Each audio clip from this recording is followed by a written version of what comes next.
उत्तर प्रदेश की राजधानी लखनऊ के गोमती नगर स्थित होटल रेनेसा में एक बहुत बड़ी प्रेस कॉन्फ्रेंस का आयोजन किया गया।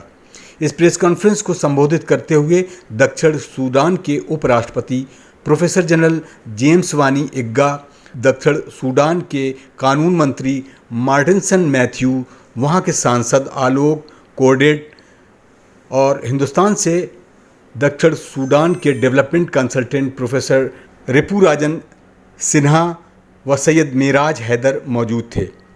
उपराष्ट्रपति ने भारत और सूडान के बीच आपसी सहयोग, शिक्षा, टेक्नोलॉजी और व्यापार के साथ साथ आपसी संस्कृति को बढ़ावा देने पर जोर दिया।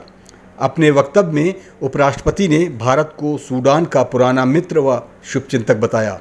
अवधनामा न्यूज़ नेटवर्क से बात करते हुए उपराष्ट्रपति दक्षिण सूडान ने कहा कि भारत और सूडान के रिश्ते बहुत पुराने हैं, इसको और सहयोग की आवश्यकता है। नई सरकार से उम्मीद करते हैं कि ये सहयोग और आगे बढ़ता रहेगा। मैं बहुत बहुत इस्तकबाल करता हूँ अपने honourable vice president of Sudan का अपने शहर लखनऊ में, और इस तरह की पहल जो ये लेकर के चले एक पैगाम अमन मोहब्बत और पीस का जो पूरे दुनिया में उसको फैला रहे हैं, इसको स्प्रेड कर रहे हैं, एक बहुत अच्छी पहल है। और इस तरह से ही आपसी रिश्ते जो होते हैं दो मुल्कों के मजबूत होते हैं, दोनों एक दूसरे को जानते हैं, एक दूसरे को आमद और रफ्त से बढ़ती है जब, तो एक दूसरे के कल्चर्स को जानते हैं, एक दूसरे के ट्रेडिशंस को समझते हैं, और इस तरह से रिश्तों में और मजबूती आती है।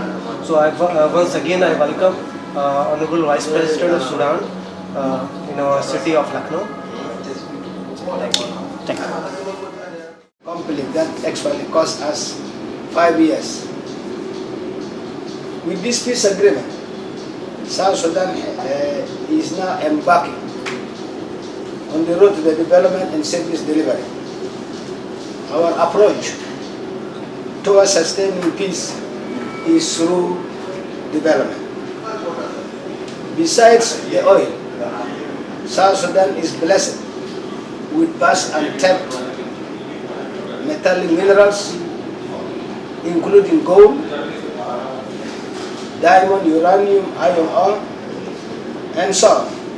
ब्यूरो रिपोर्ट के लिए अवधनामा न्यूज़ नेटवर्क से अथर काज़मी।